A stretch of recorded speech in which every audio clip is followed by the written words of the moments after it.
Atenção, buscadores. Vocês já ouviram falar em Eike Batista, né? A gente vai falar um pouquinho já sobre ele. Mas está entrando ao ar o programa Filhos de Sofia com Marcelo Bahia, sua dose semanal de filosofia e conhecimento. Não saia daí, a gente volta já logo após a vinheta.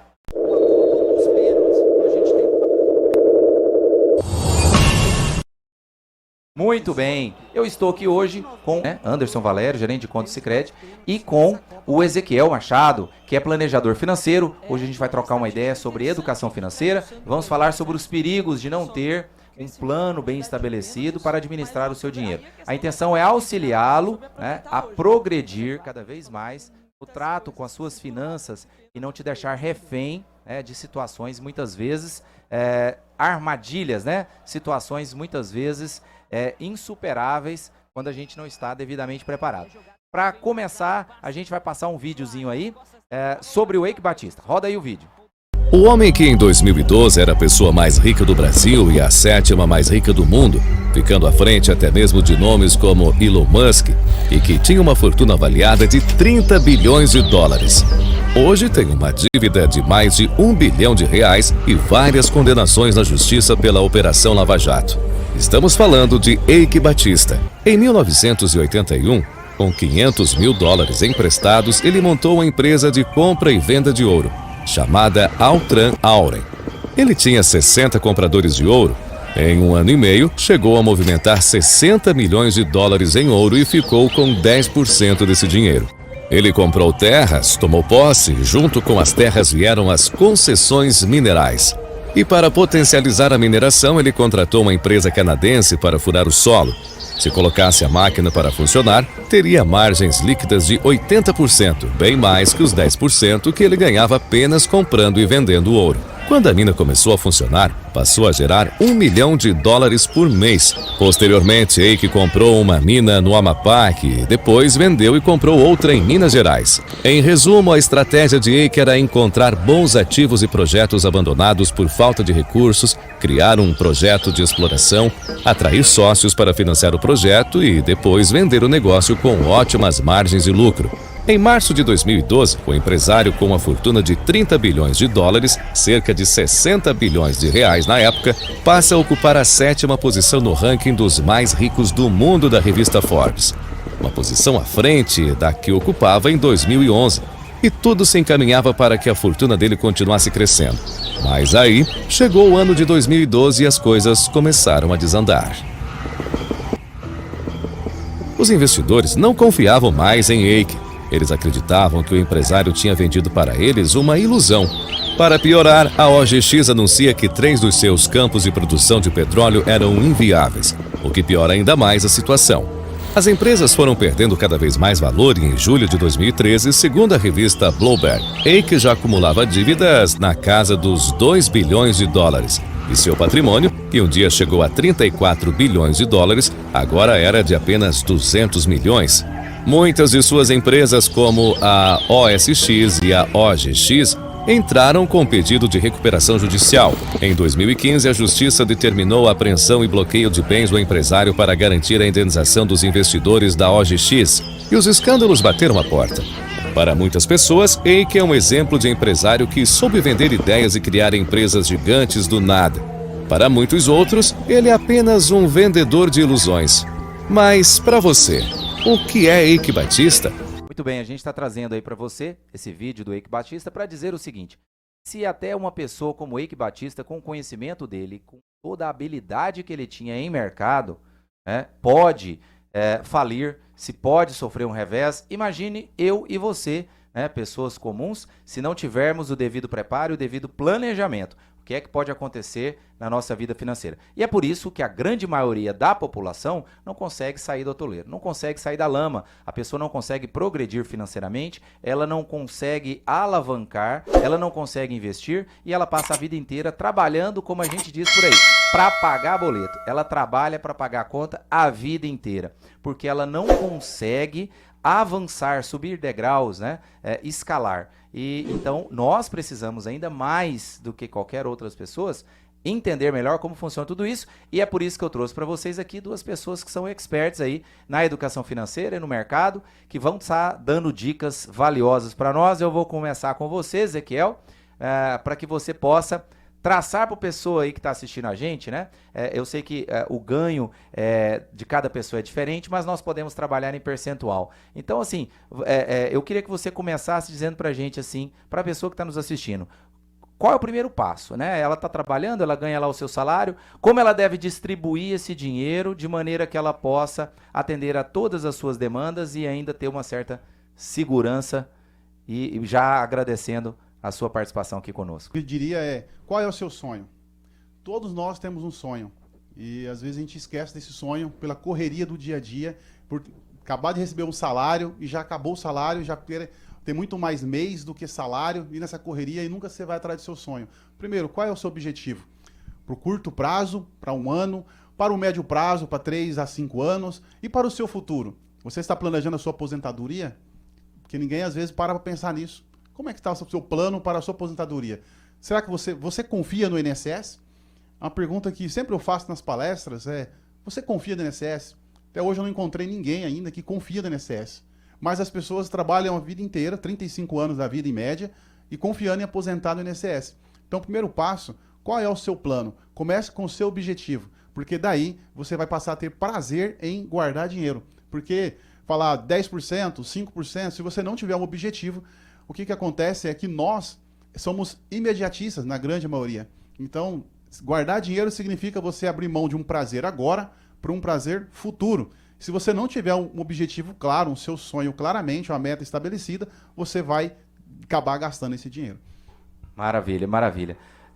O Anderson Valério aqui, ele é gerente de conta lá no Sicredi e ele está acostumado aí com atendimento do povo, né? Atendimento dos clientes.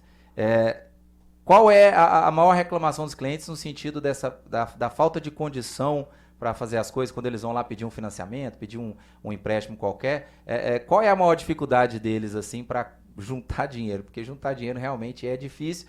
Tem gente que fala assim, ó, tem até um videozinho que roda aí na rede social assim, ó.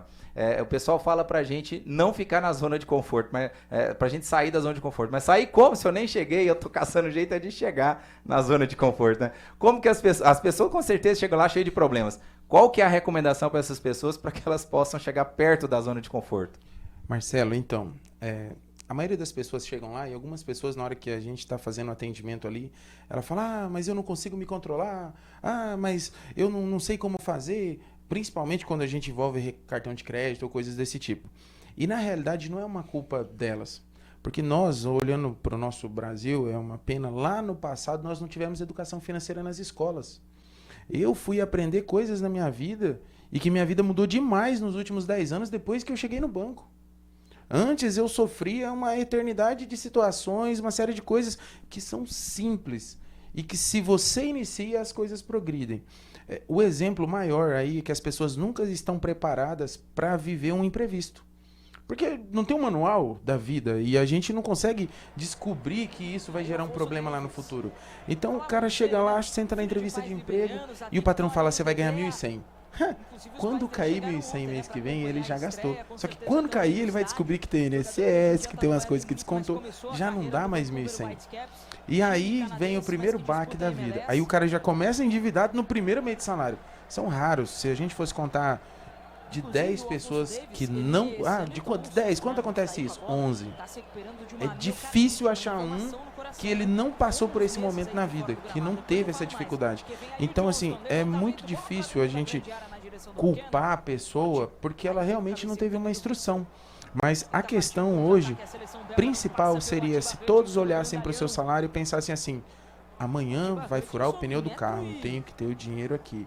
Ou amanhã, daqui 5 anos ou 10, eu vou entrar na faculdade, eu vou precisar disso. Essa instrução inicial na vida ajudaria a gente a resolver uns 50% do problema do país, sabe? Aí que entra o tal do planejamento financeiro, né, Ezequiel? Como que funciona esse planejamento financeiro assim? Para o pessoal que está assistindo a gente poder já começar hoje, já catar lá o lápis, catar lá a caneta, o papel e falar, peraí, esse pessoal tá dando umas dicas ali, eu já vou anotar, já vou começar a partir de agora, né? O que seria o start ali? O que o camarada faz para ter um planejamento financeiro? Como eu disse, qual é o seu sonho? A partir daí você passa a planejar.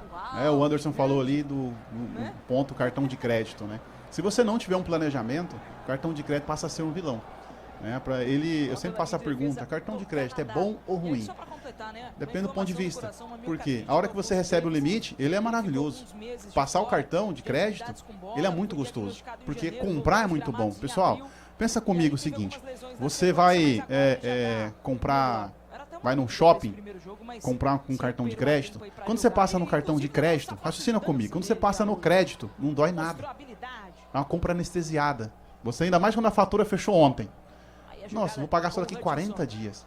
Não dói nada. Ainda mais quando o vendedor fala: não, mas parcela em 10 vezes sem juros. Você imagina, a parcelinha é uma maravilha. Se você não tiver um planejamento, aquilo ali vai ser uma só coisa boa. E pensa comigo, quando você compra no débito, não é a mesma sensação. Comprar no débito dói. Quando você compra no débito, na sua cabeça, já tem uma contabilidade mental. Você já lembra da sua conta. Se estiver no vermelho, então, aí dói mais ainda. Fala: nossa, agora eu estou mal utilizando ainda mais o cheque especial. Então, comprar no débito faz com que você fique pão duro.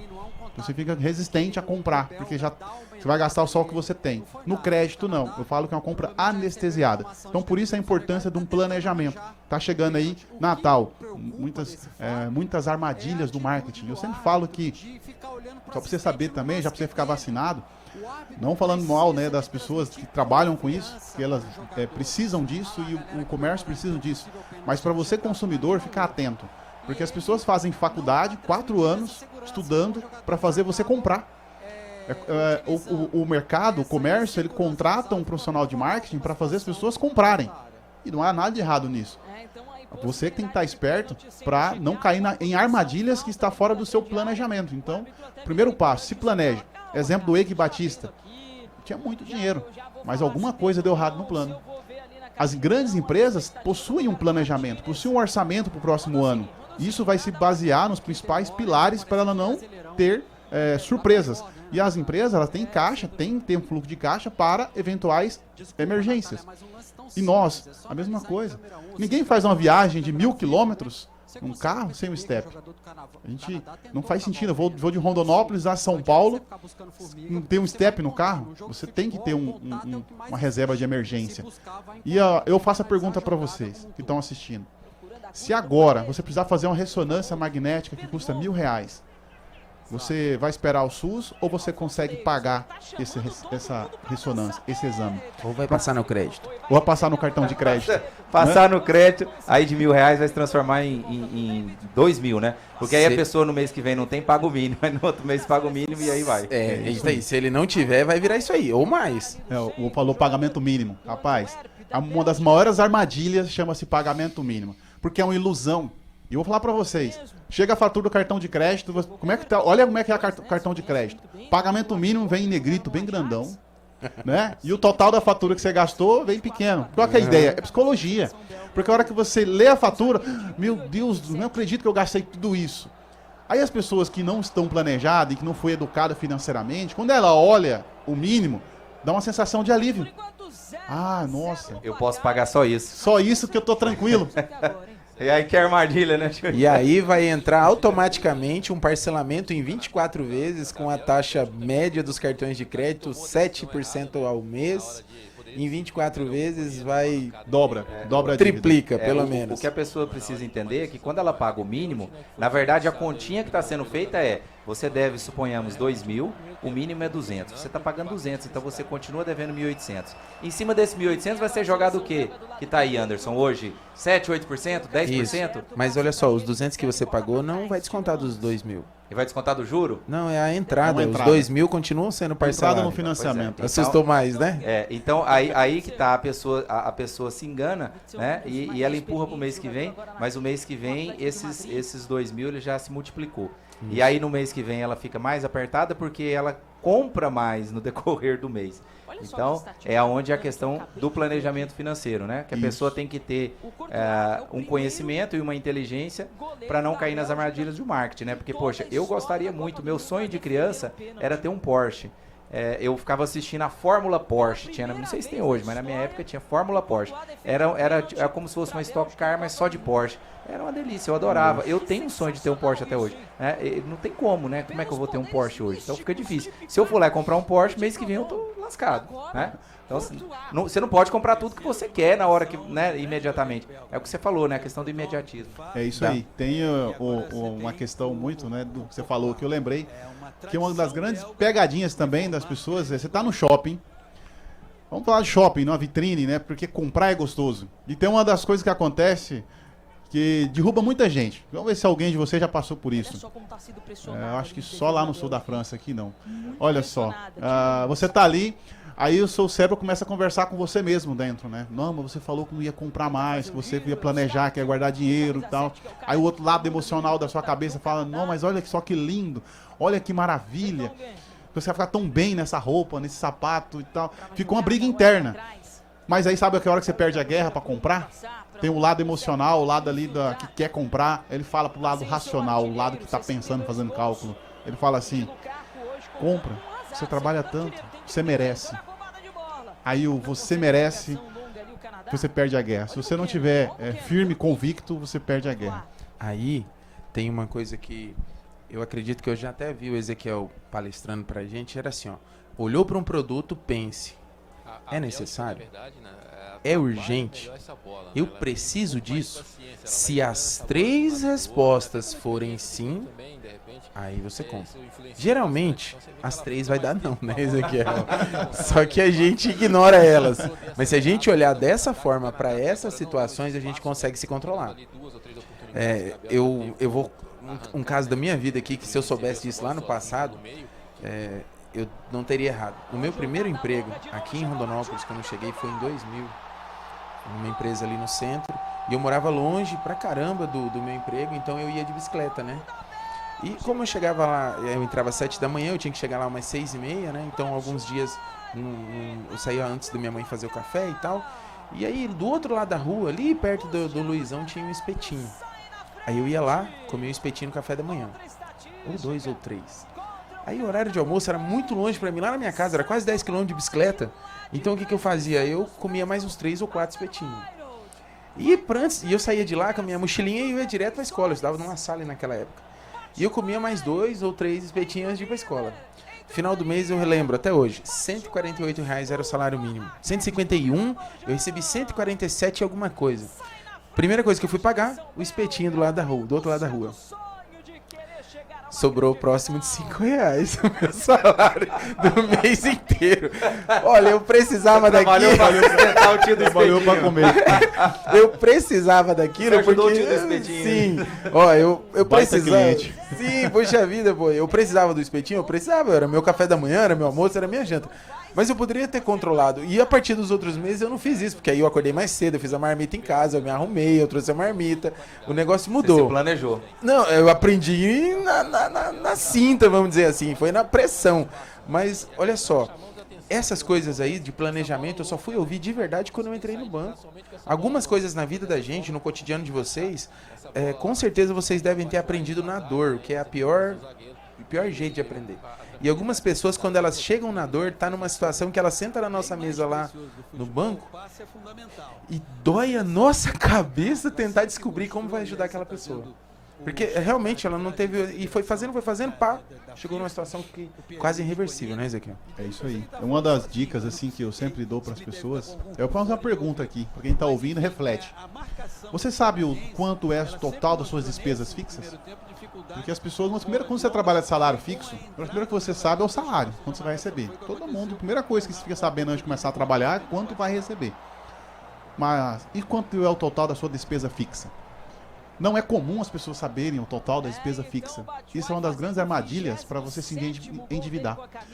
Porque ao saber a despesa fixa, que é o total de água, luz, telefone, a parcela do carro, a parcela da casa, o que é a despesa fixa? Eu vou falar para você. É a despesa de sobrevivência. É o que você precisa para sobreviver. O que você considera que é essencial? Para alguns, salão de cabeleireiro é fixo. É essencial. A manicure, unha, né? Para uns a cerveja também é essencial. Tem que comprar uma blusa todo mês. Não pode ficar sem. O que é a despesa de sobrevivência? Que, cara, não pode faltar. Você vai ter que somar, você tem que saber quanto é isso. Sabe por quê? Um exemplo. Vamos supor que você ganha R$2.000 por mês. E o total da sua despesa de sobrevivência soma-se 1.500. Quanto que você tem para lazer, para ir ao cinema, para comer uma pizza, para comprar alguma coisa supérflua? Ou R$500. Isso é o que você tem para viver. Eu falo, é despesa de viver e despesa de sobreviver. O de sobreviver, você saber o que você tem de viver, essa é a margem que você tem para gastar. O que vai acontecer? Se você comprar um celular novo em 10 prestações de R$200, se é 500, quanto você tem agora? Só 300. E existe um outro negócio que as pessoas não fazem a conta. Também a grande armadilha das pequenas parcelas no cartão de crédito. Parcelar em 10 vezes. Não é ruim. É bom. Facilita a compra, aquisições de muitas coisas. Mas qual que é a pegadinha? Você consegue dar agilidade naquele coisa que talvez você teria que juntar o dinheiro um ano. Se você parcelou em 10, você pode comprar talvez 10 coisas ao mesmo tempo. Mas aí você não E pode depois? comprar outras coisas durante um longo tempo. Isso aí. Se você ganha R$2.000 e faz uma parcela de R$200, grave isso. Seu salário não é mais R$2.000. É 1.800 para os próximos 10 meses. Se você fizer essa contabilidade reversa, você não vai se endividar. Porque você sabe que seu salário está diminuindo. Isso vai fazer também com que você fique mais pão duro para comprar. Você fala, meu salário agora é 1.800. Quando você reduzir o salário, ninguém quer. Então essa conta mental ajuda. Eu tive duas experiências muito interessantes de pessoas próximas a mim que eu observei, que era o seguinte. A pessoa recebia em conta salário, né? A conta salário, geralmente o banco te dá a disposição de transferir para uma conta que você tenha, que você movimente. Então olha só que interessante. O colega fazia da seguinte, e ele era uma pessoa, olha, ele era porteiro.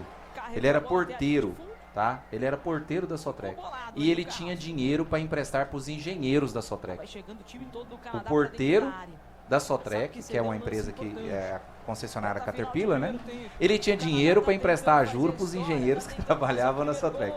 Qual que era a mágica dele? No caso dele, ele fazia tudo manualmente, porque ele tinha muita disciplina. Então ele disse que tinha lá na casa dele várias caixinhas. Olha só a ideia do cara. Ele era um senhor já de idade, tinha várias caixinhas. Então ele tinha a caixinha dos imprevistos.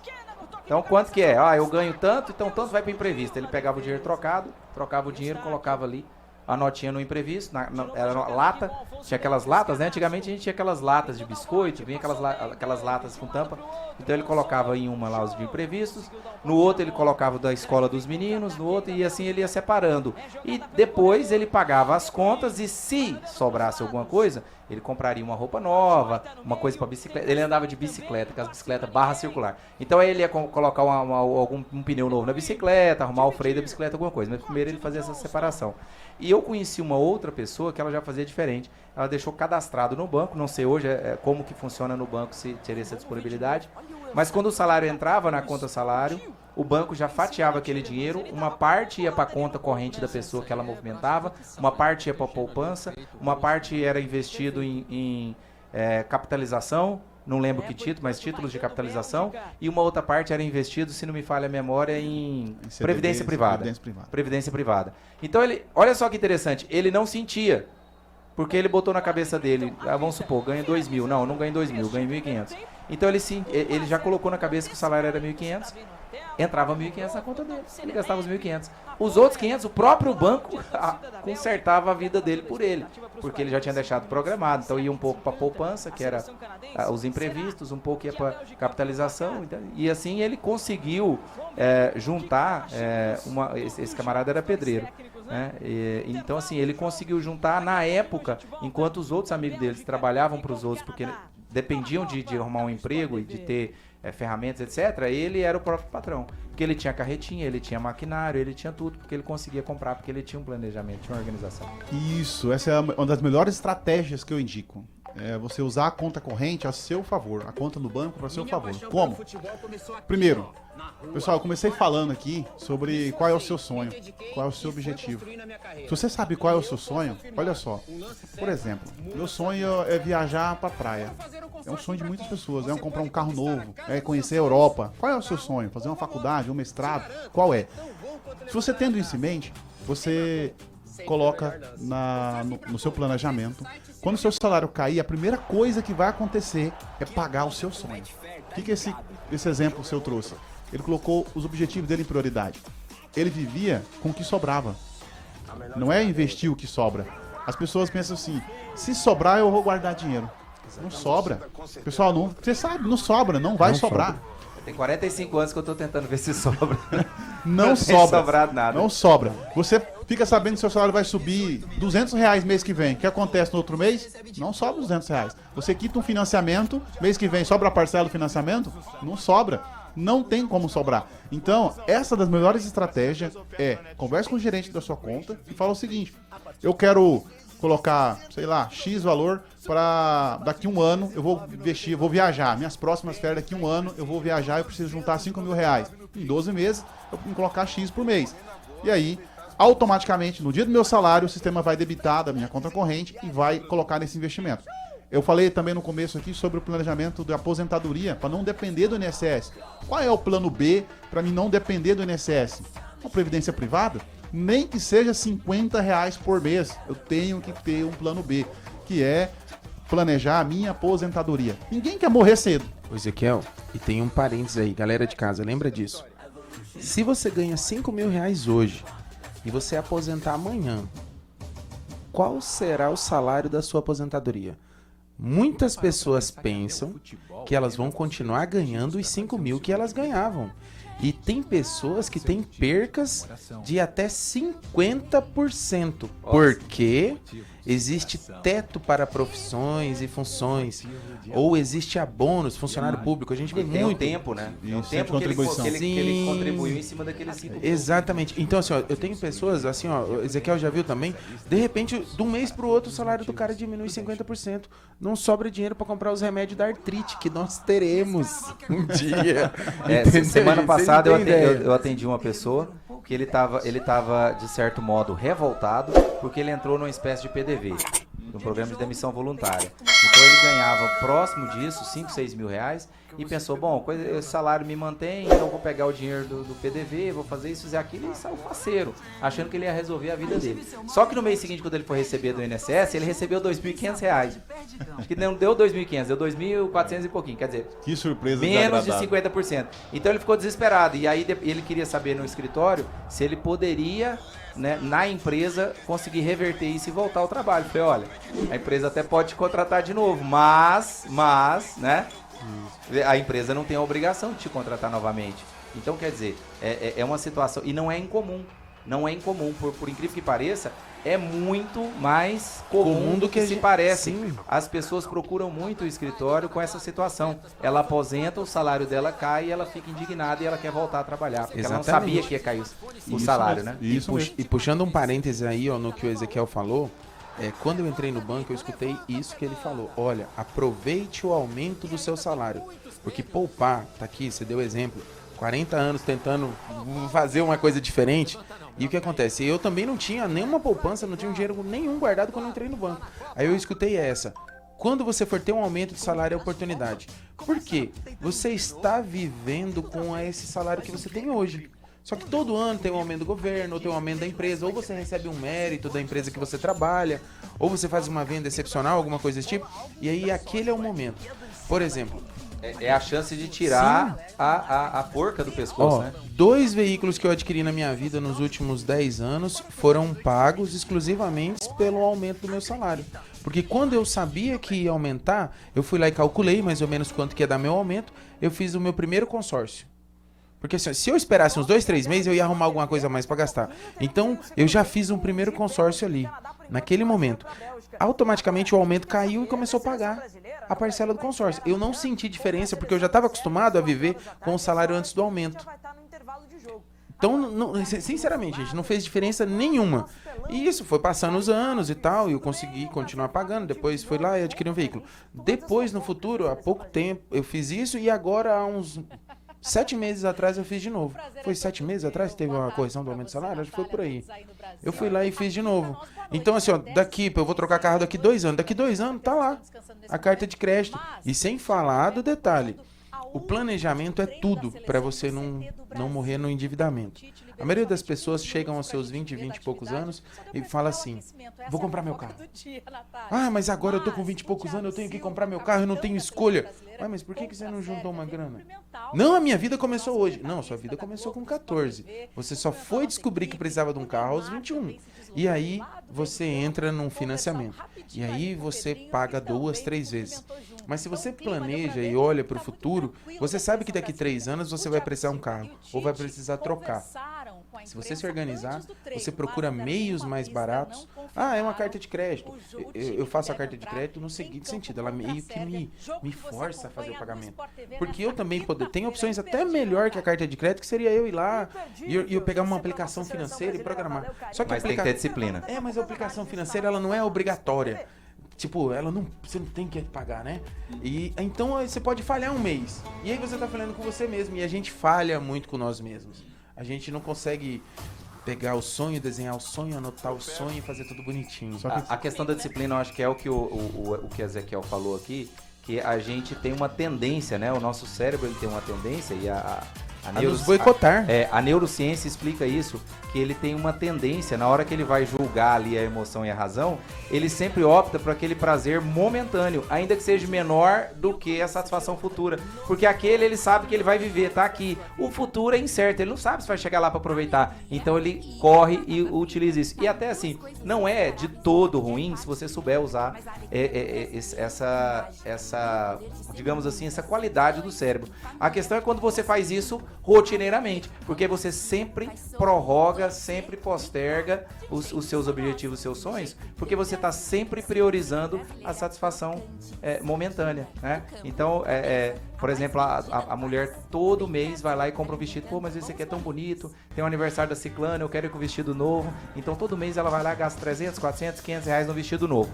Aí, daqui a 5 anos, a irmã dela casa e ela não tem um vestido para ir no casamento da irmã. Aí ela tem que alugar. E aí ela vai pagar no aluguel provavelmente o valor de um vestido novo.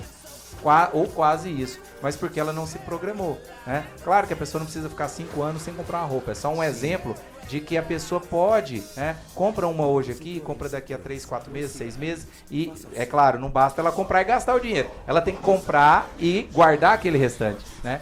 É igual aquela questão, acho que você que falou pra gente da outra vez, sobre a questão do desconto, né? Você falou que o desconto também é importante você fazer o mesmo sistema do aumento de salário, que é uma oportunidade boa, né? Sim.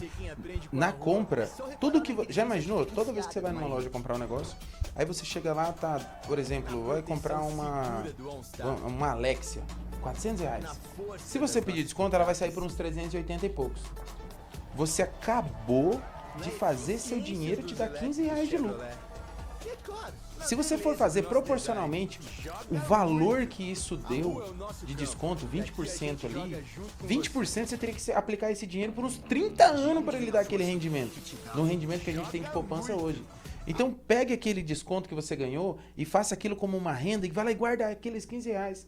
Parece nada, mas se você fizer isso o ano inteiro, e de tudo que você comprar, eu garanto que você vai ter um bom valor lá. Essa semana, atendendo um associado, eu escutei uma coisa muito massa, porque eu estava conversando com ele e tentando fazer alguns investimentos ali, e aí ele falou para mim, nossa, Anderson, eu gosto de investir. Aí eu falei, quando ele falou isso, eu falei, vou perguntar por que ele gosta de investir. Ele falou assim, ó, muitas pessoas, eu perguntei, por que o senhor gosta de investir? Aí ele falou assim, muitas pessoas têm muitos prazeres na vida. Um quer um carro novo, um quer uma moto, um quer uma viagem. Eu gosto de ver dinheiro na conta. Então, gente, goste de ver seu dinheiro na conta. Não gosta de ver uma parcela debitando. Goste de ver o dinheiro sobrando. Isso vai ser maravilhoso para ao longo da sua vida. Existem 2 tipos de pessoas. O que empresta dinheiro para o banco e o que pega emprestado. Qual você vai querer ser? Seja um. Seja o que empresta para o banco. Empresta para o banco e ganha juros, ou o que pega emprestado. Aí eu queria fazer uma conta. Fiz uma conta aqui na calculadora sobre juro composto. O juro composto é juros sobre juros. Isso a longo prazo te ajuda muito. É muito favorável. Exemplo, se você tem hoje, se você juntar, estava falando de investimento a longo prazo, por 20 anos, R$400 por mês, uma rentabilidade de 1% ao mês, hoje está um pouco acima disso. Né? O 100% CDI hoje está dando em torno de 1,07%. Dependendo dos investimentos que você fizer, pode ser um pouco mais ou um pouco menos. Em alguns momentos vai estar um pouco abaixo disso. Então eu peguei e fiz um cálculo em média 1% ao mês de rentabilidade. Em 20 anos, colocando R$400 por mês, você vai chegar com quase R$400 mil acumulado, 395 mil aproximadamente. E olha o poder do juro composto. Se você fizer isso por 30 anos, ou seja, só 10 anos a mais, esse valor acumulado, a valores de hoje, chega em torno de quase 1.400.000, 1.390.000 aproximadamente. Ou seja, você pode, por exemplo, quem tem 25 anos de idade, com 20 anos vai estar com 45 anos, 25 anos, 45, pode se escolher aposentar aos 45. Ah, mas eu quero trabalhar um pouco mais. Então você pode juntar por 30 anos e aos 55 anos você pode ter a opção de mudar de emprego. Se você com 1 milhão acumulado, você pode montar uma franquia, montar um negócio próprio, escolher viver de juros, que se você tivesse hoje 1 milhão acumulado, se você colocar numa rentabilidade hoje de renda fixa, assim, super conservadora, sem risco, você vai tirar em torno de 10.700 por mês. É uma aposentadoria e tanto, né? É uma aposentadoria e tanto. Aí entra naquilo bem que melhor do que o INSS. Vixe, aí Bem entra melhor. no que a gente falou. Se você ganhar R$10 mil por mês de salário hoje, dificilmente você vai aposentar com 10 mil. Dificilmente. Vai cair. O Agora, teto se do você- INSS é 7 mil. É Então, 7 mil, viu? já Já não vai viu, o ganhar cara 10 já mil. perdeu 3, entre perdeu aspas, 3. né? Mas aí o que acontece? Na ideia que o Ezequiel colocou aqui, que ela é maravilhosa, ao final do tempo, só para dar um exemplo para vocês aqui, ó. O valor de R$400 por mês ao longo de 20 anos, sem juros, gente, dá só 96 mil. Vocês têm noção que no mesmo período virou 1 milhão? Em Quase 30 anos pouquinho- vira 1 milhão. virou É o 20 poder- anos é o vira poder do 400 juro. mil. É o poder do Juros juro. sobre É o juros. poder do juro. Exatamente. Aí o que acontece? Quando você chegar lá aos 30 anos, 30, 45 você tá super novo. 50 você tem metade da vida, entre aspas. Você vai ter 1 milhão em grana. 1 milhão. Hoje, no INSS, você não vai ter 1 milhão porque você não tem tato daquilo. Aquilo não é seu. Você não tem Você nada. tem uma parcelinha por Isso mês. aí. Com 1 milhão na conta aos 50 anos de idade, você pode ter se tornado um senhor empresário, você pode ter se tornado um grande negociador, você pode ter se tornado o melhor pescador do mundo. Mas o que acontece? Você vai ter a opção, a partir daquele dia, pegar um salário X, ou as suas experiências ao longo da sua vida te transformaram num profissional tão legal que você vai falar assim, caramba, 1 milhão? Eu vou dobrar esse 1 milhão, eu vou comprar de estoque para minha empresa, eu vou fazer que pode te dar uma receita maior ainda. E aí você toma gosto, igual a pessoa que te falou que gostava de ver o dinheiro na conta, né? Esses dias eu assisti um documentário sobre o Buffett, né? Warren Buffett. Warren Buffett. E é engraçado porque ele tinha uma vida simples, modesta, ele não tinha luxos, ele não tinha carros esportivos, ele não tinha casas em praias e casas maravilhosas. Porque qual era a graça dele? A graça dele era perceber que o mesmo jornal financeiro que todos poderiam ler, só ele conseguia sacar as empresas que era boa de se investir. Então, a grande graça da vida dele, o projeto de vida dele, era fazer empreendimentos de sucesso que os outros não conseguissem perceber. Ou seja, era garimpar as oportunidades de ouro. Então é por isso que ele não gastava, porque ele não tinha interesse de ter um Porsche ou Ferrari. O interesse dele era poder falar, tá vendo? Ninguém enxergou que essa empresa era sucesso, e eu enxerguei e eu vim, comprei barato, e agora eu tô aqui com uma excelente empresa nas mãos, né? Então, isso faz parte da questão da educação financeira, porque a partir do momento que você tem educação financeira, você entende isso e você começa a perceber que gostoso é o que faz bem, né? Aí o pessoal fala, poxa, eu não consigo emagrecer porque eu adoro doce. Doce é muito gostoso. Discordo. Não é gostoso, é jiló. Eu adoro jiló. Gostoso é jiló, por quê? Porque o jiló faz bem pra saúde, né? Coisas amargas fazem bem pro fígado. Agora, doce faz mal. Então, gostoso é o que faz bem. A questão é mudança de percepção, né? Você tem que mudar a sua mentalidade pra começar a gostar do que faz bem. Então, pô, chegar e hoje pra uma pizzaria, é legal? Ah, é gostoso? Bom, depende. Se você tiver condição, se aquela pizzaria representar uma parcela ínfima do seu salário, maravilha. Mas se ela representa uma parcela expressiva, né, Ezequiel? Então já não é gostoso. Gostoso é no final do mês você não tá devendo um juro pro banco, pagando o mínimo do cartão, né? É uma conta bem fácil de fazer que ajuda você a ponderar. É quando você comprar uma pizza, ou comprar um sapato, calcula aquele sapato, aquela pizza, quantas horas de trabalho você precisa fazer para comprar aquilo? Isso dói. Aí dói. Deus Porque do céu. às aí vezes dói. muitas coisas que você vai comprar, você vai mudar o seu pensamento. Fala, não, mas nem queria tanto. A falta de conhecimento é que atrapalha o pessoal. É Né? isso aí. Faça a conta. Quanto você ganha por hora? Porque sei lá que você comparar... Isso é fácil, advogado trabalhista é fácil. Divide por 220 o seu salário. Essa é a sua hora de trabalho. Divide por 220. Você vai saber quanto você ganha por hora. E aí você vai pensar assim, poxa, eu ganho 10, 15 reais uma hora, vou passar uma hora na pizzaria, vou gastar 200, não vou não. Não vou gastar não. É isso né? mesmo. É isso Por aí. aí, senhores. Nós vamos aproveitar aqui que a gente está falando aqui de educação financeira, vamos passar um videozinho aí sobre educação financeira, principalmente educação financeira nas escolas, já que o Anderson falou sobre a oportunidade de estar aprendendo desde cedo. Roda aí pra gente o videozinho, por favor, Binha, da educação financeira.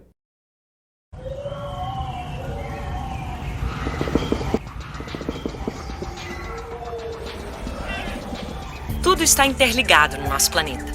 Acontecimentos em escala global às vezes têm impacto sobre nós.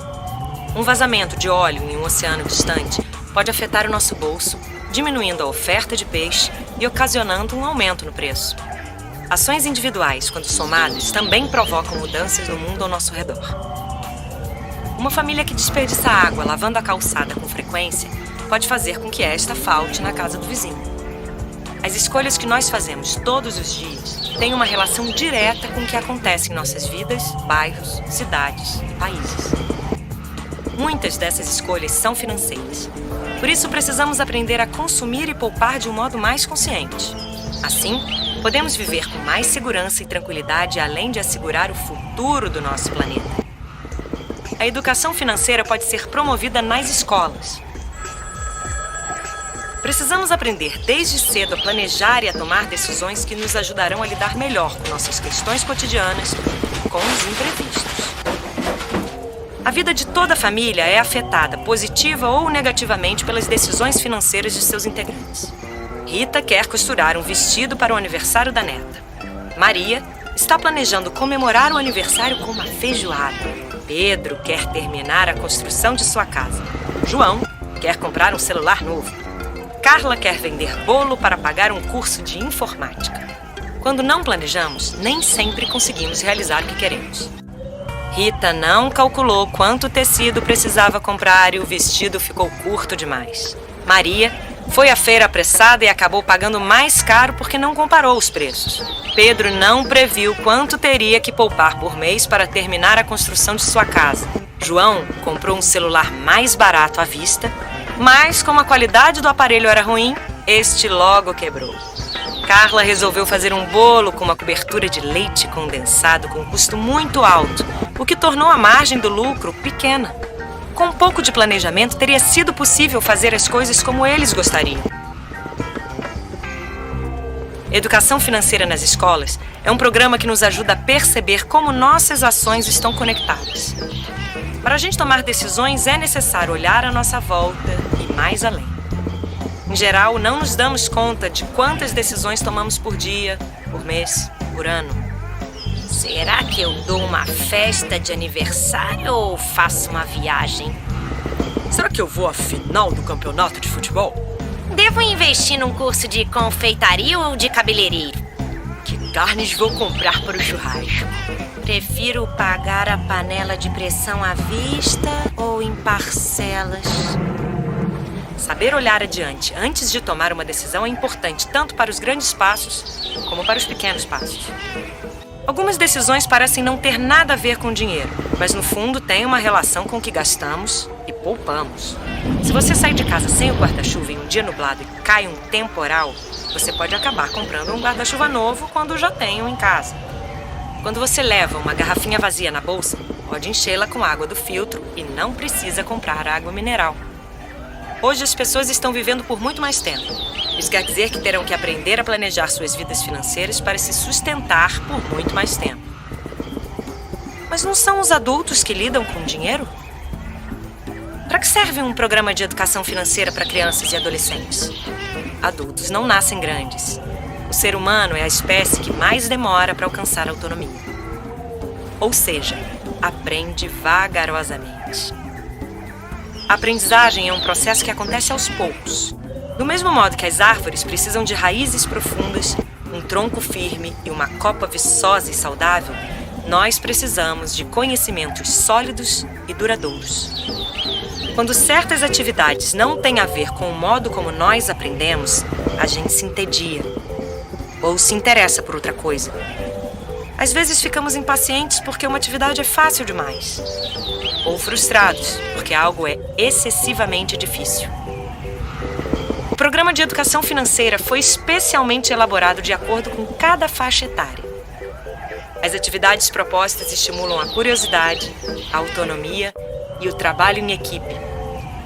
É preciso se dar conta desde a infância que os recursos são finitos e correm o risco de se esgotarem quando gastamos demais. Muito bem, e é por isso que nós precisamos ensinar educação financeira para as crianças, porque elas serão os nossos futuros de amanhã, ou os nossos adultos de amanhã, né? Então, Anderson, finalizando aqui o nosso bate-papo sobre educação financeira, queria que você falasse um pouco mais, né, para fechar a sua participação, e depois o Ezequiel fala também para a gente alguma coisa antes da gente encerrar. Bom, o que eu digo para vocês? Ir no banco é horrível. Fila, tal, demora. E muitas vezes ninguém quer ir lá, só quer quando é urgente. E a palavra urgente não casa com economia, não casa com planejamento, não casa com futuro. Geralmente, quando você vai no banco com urgência, você vai pagar mais caro alguma coisa. Então, quando você tiver com tempo, uma meia hora disponível, vai no banco. Senta lá, conta do seu futuro, planejamento para o gerente, fala o que você está querendo fazer, conta a sua história, pergunta para ele quais as opções que ele tem baseado no que você contou para ele, entenda um pouco mais com o seu gerente sobre educação financeira, planejamento, produtos que a instituição financeira que você tem em conta possa te deixar à disposição. Por quê? É nesse momento que você vai começar a ter ideias a respeito do que você pode fazer, e isso pode ser a solução ou a garantia do seu futuro. Eu já tive várias pessoas com quem eu conversei na instituição financeira que o cara chegou desesperado lá para fazer um financiamento de um carro. O meu chefe vai escutar isso. Aí eu falei assim, mas é um financiamento mesmo que o senhor quer fazer? O senhor quer pagar esse juros? O senhor pode esperar um pouquinho? Tem coisa melhor aqui. Ó, chefe, foi numa boa intenção, tá, que eu fiz isso. Mas então, assim, ó, isso o gerente com certeza vai instruir para vocês e vocês vão economizar muito com isso. Então, gasta um tempo, vai no banco, converse com seu gerente, conta a sua história, pergunta sobre o que você escutou no jornal, na mídia, no WhatsApp, no Instagram, e eu garanto para vocês que vocês vão ter bom resultado com isso, gente. Isso pode mudar o amanhã de vocês, tá? Pode ficar tranquilo, Anderson. Como você trabalha numa cooperativa que é sem fins lucrativos, então um grande pilar do cooperativismo é a educação financeira, né? E tem isso como meta. Então, o que você fez aí é elogiável, a gente está ajudando as pessoas. Quando a gente vê muita instituição financeira endividando as pessoas, dando mais limite de cartão do que ela consegue pagar, porque é comum a gente ver, vocês não devem conhecer pessoas ou ser essa pessoa que se vangloria por ter um cartão de crédito com limite muito alto. Os bancos fazem muito isso, a pessoa tem renda de 2 mil por mês e está com um cartão de 10 mil de limite, 20 mil de limite. E as pessoas falam assim, nossa, eu tenho moral naquele banco, aquele banco me dá muitos limites. Por que ele faz isso? Porque é assim que você vai gastar mais do que você consegue pagar. Ele está esperando você pagar o mínimo do cartão para ele ganhar os juros. Se você paga em dias, não tem muita receita. O cartão de crédito dá muita receita quando você paga o mínimo, quando você rotativa ele, que é o limite do rotativo. Isso que dá lucro para banco. Então fica atento a essas pegadinhas. E eu quero, para fechar aqui, deixar o seguinte recado para você. Comece. Mas não comece muito grande. Ninguém corre uma maratona de 42 quilômetros começando correndo 10. Comece. Comece com 10 reais, com 50 reais. Quanto que você consegue começar a guardar para não doer? Porque às vezes você escutou essa palestra aqui, esse bate-papo, falar assim, vou começar. E aí tira 10% do salário, 20% do salário. Só que acontece, no meio do mês, você não tem R$1. Você guardou acima do que você não estava preparado. E aí a chance de você tirar aquele dinheiro é muito grande.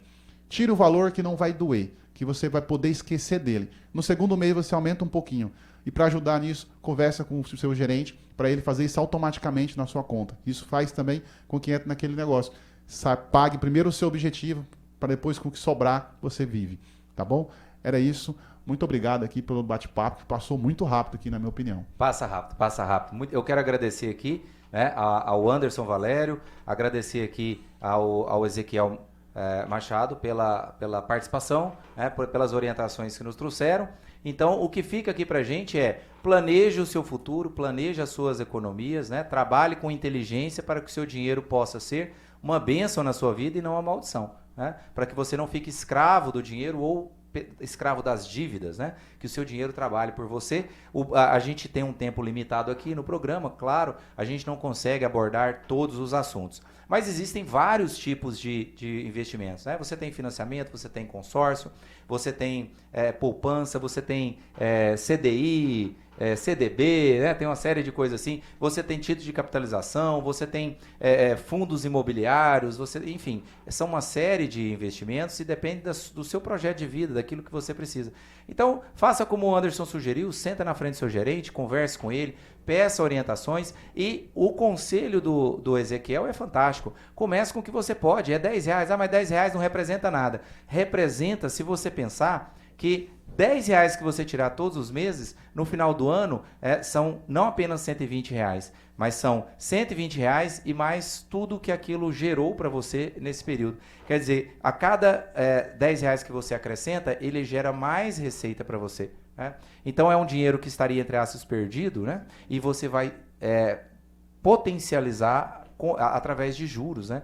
Então você vai receber juros, vai potencializar e tudo que você puder economizar e você puder ter em mãos é melhor do que não ter, né?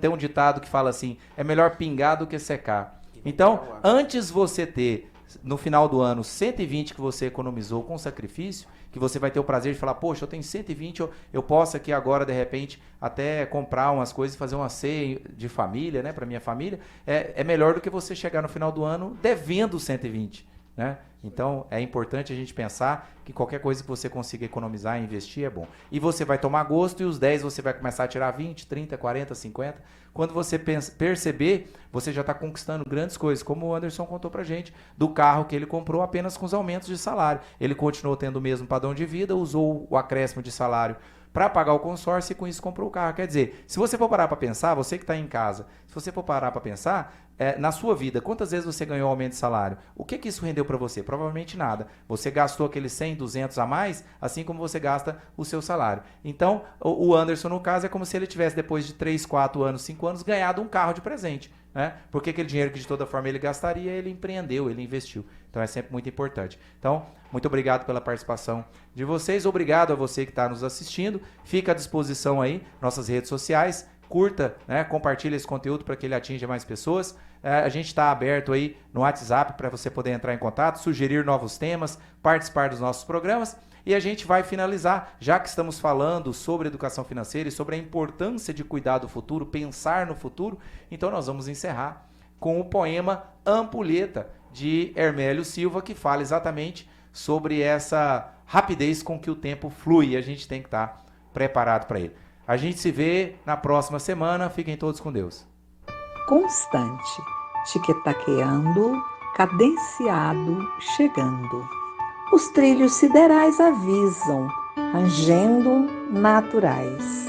No relógio de areia, branca ou preta, muda de recipiente, vira ampulheta. O pó do tempo avoluma, ano a ano, assuma. Boas novas, o que faço? Viva a vida! Quero o seu abraço.